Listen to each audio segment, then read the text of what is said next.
Welcome back to Bachelor Tea Party. I'm Lauren Herbert, filling in for Zuri Hall this week, but of course, we are still joined by Ashley Iaconetti Haibon, and she also brought her hubby along, Jared, this week. Hi, guys. I had to go Brendan style today. Oh, yeah. Love the turtleneck. It's very cheap. I like it. It's a little chilly over here in the East Coast, so it's turtleneck weather. I love it. I love it. So we are going to talk about this season finale of The Bachelorette. I can't believe it already happened. I don't know where the time went, but we will be breaking down Tayshia's fantasy suites to her perfect swoon-worthy proposal. We are going to talk about it all. So, okay, let's get into it, guys. Tayshia is engaged. Yeah, it's crazy. I love that she puts it in perspective and she's like, 5 weeks ago, I was in bed eating donuts, and here I am engaged. It just proves to everyone out there single and looking for love, it could be right around the corner. Yeah, so we had 2 engagements on one Bachelorette season. That's not too bad. I like to think that it was totally meant to be. Like, it was all fate-like. Like, Claire had to fall in love with Dale that fast in order for Tayshia to come in and then meet her Zac. husband, who was also amongst this bunch. There was 2 women in this franchise who had their husbands in that bunch, and that's how it had to go down. I'm a little bit more whimsical than Jared is. Well, no, multiple husbands in one group. I know. Because then they go to paradise and then they find the person. This one just escalated the process. But then, like, what if Tayshia didn't go to paradise? Well, who the hell knows? They would have probably met at some point or another, but. Because they do seem like the perfect match. I was a little skeptical. Honestly, last night I was Team Ben. No, I know. I was like, why? I don't know. He comes back and I was like, Ben. It's Ben. And then obviously it's not Ben. And then we had this perfect proposal that you guys we need to talk about it. It was just so whimsical and magical. I don't know. I said whimsical, but it was. It's okay. I think I used it first. That's why.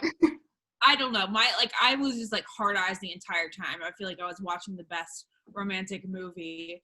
He's just like a man, and we're like screaming at him. We're like, Jared, that was you. You're so jaded. I'm not jaded. It was a great proposal. I'm not denying it. I'm just not swooning over it. I mean, how could you that's just not that's not my personality. That's just not me. It was the swooniest thing I've ever seen in my entire life. It was, I literally got a quote. Like, I pulled a quote. If you'll ever, this is what Zac says. If you'll let me, I'm going to choose you right now. I'm going to choose you tomorrow morning. I'm going to choose you next week and next year.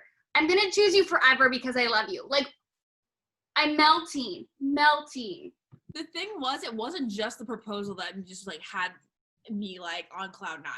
It was like every scene between her and Zac for the past couple weeks. I just like floating.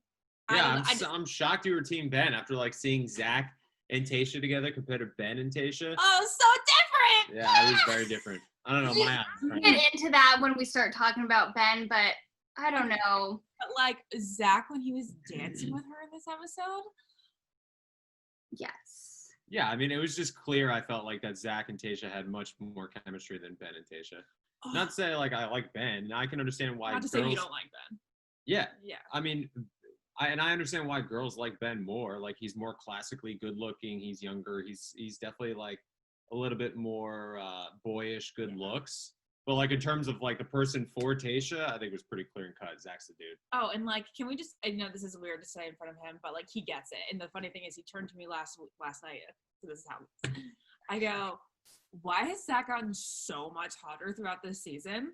And then Jared turns to me slowly. He's like, it's because you've gotten to know his personality. Yeah, like people become more or less attractive depending on how cool they are. Like, or how douchey they are. He's so suave. He's got so much swag. I think he's super sexy, you know, in a very platonic way. Could you imagine if I called another girl sexy? You are allowed to call Tayshia sexy because I am obsessed with Tayshia. Come on, you know, like how many during the entire episode, I'm like, she's so pretty. She's so pretty. She's like, I can't wrap there's no words to form how pretty she is, especially last night, that proposal, that dress. I was like, she is. Every dress, every outfit she puts on. I'm like, who are you? You're goddess. So good. So I have to ask though, guys, where do you think they are now? Like, I know they were on Good Morning America. They said they're happy. They're going to date. There's no rush to a wedding. Do you think that they're gonna make it to the altar? Like, what do you guys think? They freaking better. This engagement feels this finale feels so much different than the finales of most recent years. I mean, we can go down the line if you want to. I mean, Peter, we didn't have anything. Peter was a dumpster fire, like, honestly. Yeah, before that we had Hannah, and then we had the Jed thing. So yeah, but we all knew that Jed, like the Jed Yeah. story before the finale. So as soon as we saw the proposal, nobody felt it. Yeah, and then we had Colton, who with Cassie, like they were dating. Right. Away. Who was before that? Then there was Becca. Okay, so Becca was pretty good finale. I mean, we can keep going. Because before Becca, there was Ari, and that was a switch. And that was a switcheroo, yeah. I don't understand why, like, this is just, like, filling our Bachelor hearts. It really is. Now, though, throughout the whole episode, I know I said I was Team Ben, but I think I was also just very confused because I didn't know she was going to get engaged. I don't know if it was the edit. So, you guys, I want you guys to clarify a little bit. Like, do you think it was the edit, or was it really Tayshia not knowing if she wants to be engaged yet?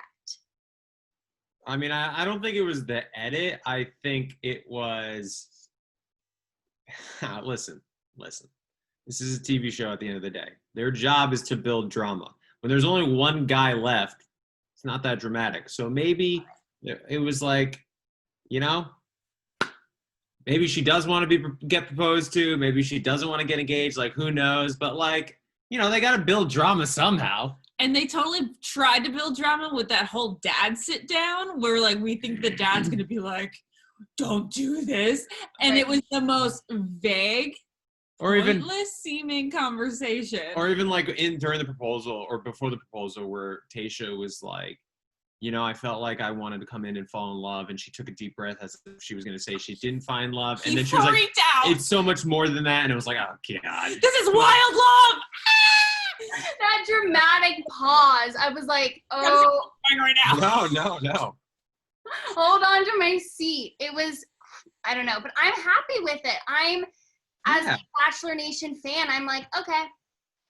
I like them together. I think Zac, I like that he's 36. Zac's like a man, and Tayshia's a woman. And I like the fact that they're together. I like Tayshia a lot. She's a good person. And Zac just seems like a really good guy who's completely head over heels for Tayshia. And it's cool to see that. It felt like my team won the Super Bowl. I felt like I got engaged. It was weird. Like, I was feeling so cloud 90. I was like, I can't wait to stalk them on Instagram. Like, not even thinking like, oh, we can hang out with them. But, like, I can't wait to just look at their pictures.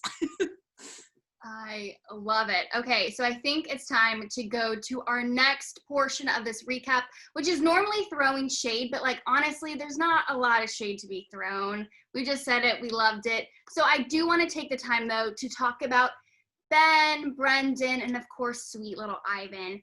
So first up, Ben. I said I was Team Ben earlier because, I think he comes back. He puts all of his feelings out there, and I'm just like, okay, yes, Ben, I am here for you, Ben. You did it. I'm here for it. But then obviously he gets dumped again. So were you guys surprised, or obviously no, because you knew Zac was going to be the one all along? Felt like Zac was going to be the one all along.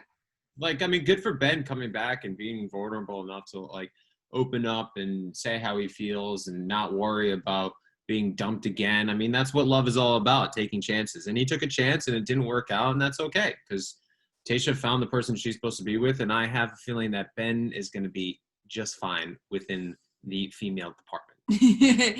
And I feel like the second that he went to that door, that he was going to go to the top two. I think one, because Brendan left, so that kind of like left a gap, because I think she was over Ivan. Like, we love Ivan, the sweetest guy ever, but we kind of just sense that, like, his time had come. He almost seems too sweet for paradise. Like, I don't think he can handle paradise, honestly. Because I feel like he's going to be a little bit of a bachelor down in paradise, where he's going to get a lot of female attention. And he's so sweet and innocent. I'm a little concerned for him. He's also, like, so sensible. Yeah. So sensible. Also, I don't know if you guys picked this up, but when she was sending Ivan home, religion came up. And I don't remember them talking about religion. He was just like, it came up, or religion came up, and like, I don't know, like that was a roadblock in our relationship. And I don't. It happened in the fantasy suite, and that's like a pretty appropriate time to talk about stuff like that. So that doesn't surprise me at all. I don't know. I just felt like an excuse. It seemed like, which is fine. Like, and if they're not on the same page and like that's important, then that totally respect. But I think that was a nice out. Yeah. Okay. Sometimes, like everybody's perfect on paper and they check off every box, but they're just not the person for you, and that's hard to tell someone. So what about Brendan, though? He obviously sent himself home because he just wasn't ready to get engaged. He wasn't ready to take that dive deep into the whole marriage thing after his divorce.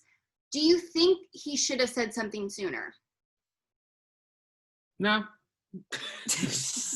I mean, especially when you go on this show, you never know what's going to happen, how far you're going to get, what type of feelings are going to develop. I mean, he said it when he felt right.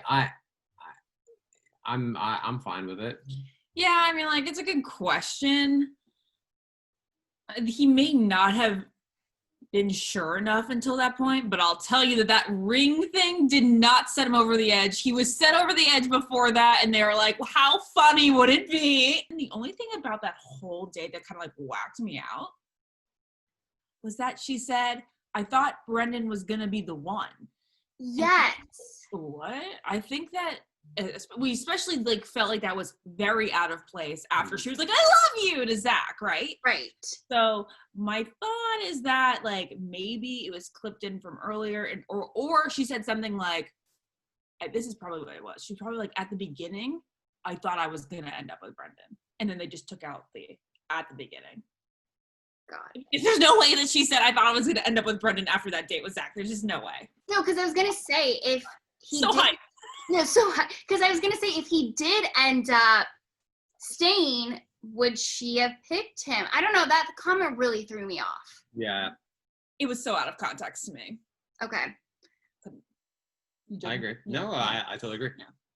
Okay, so out of the three of them, though, who do you think would be a great bachelor? Who would just be?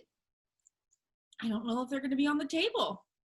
I don't know they're going to be on the table. We're going to have to reevaluate once we see whatever her name is season starting in May. Okay, so guys, we are going to play a round of roses or thorns. We're going to name some moments from the show, and if you liked it, give it a rose.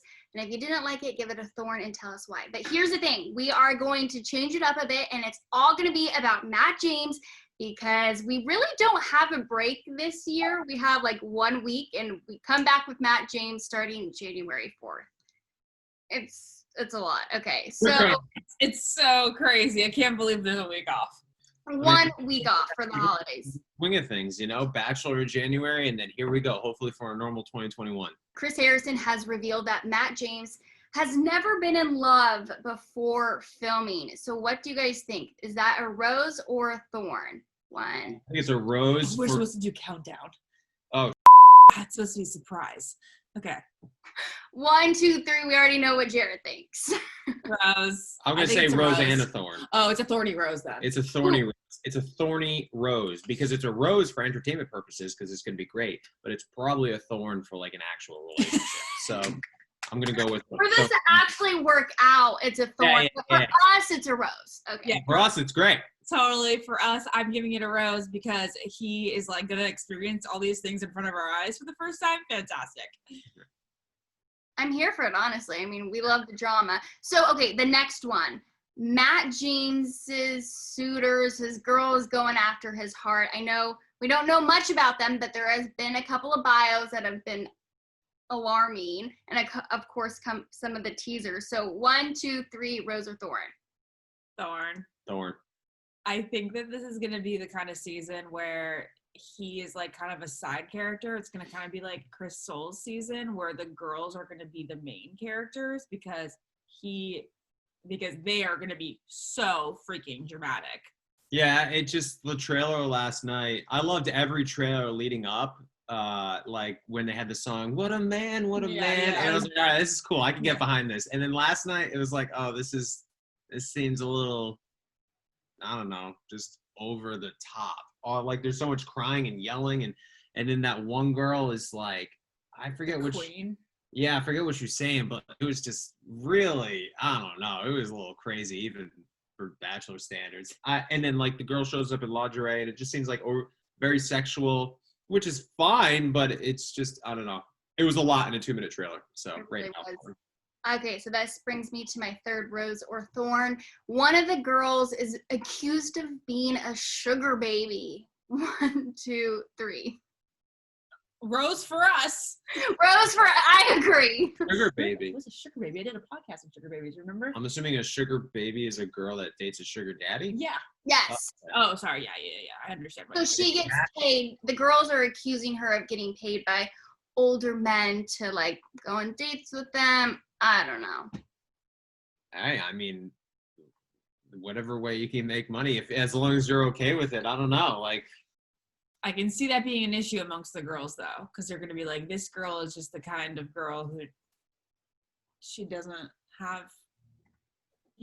I mean, obviously the other girls just think that she's not there for quote unquote the right reasons. Yeah, because then she can make her own sugar baby lifestyle on her own. I mean, I think it's fine as long as she's honest about it. Be like, hey, this is what I did, but I'm here for Matt. I don't know. Yeah, I don't know. You're right. Okay, so last one of 2020. Matt's season. Are we excited? Do you think it's going to be a rose or a thorn? 1, 2, 3. Rose. Okay, yes, Rose, but here's the thing. It can't be better than Tayshia's season. It's going to be different. We've pinnacled now. The expectations are so high. You say that now, and then you guys are going to watch Matt and fall in love with Matt, and then he's going to propose, and you're going to be like, oh my God, I'm so invested in his relationship. I don't know. I will be honest, though. I don't know if he proposed or not. Like, obviously, I have no idea what happens, but the way that he's, like, back with Tyler Cameron, they're hanging out, I'm like, are you? I don't know.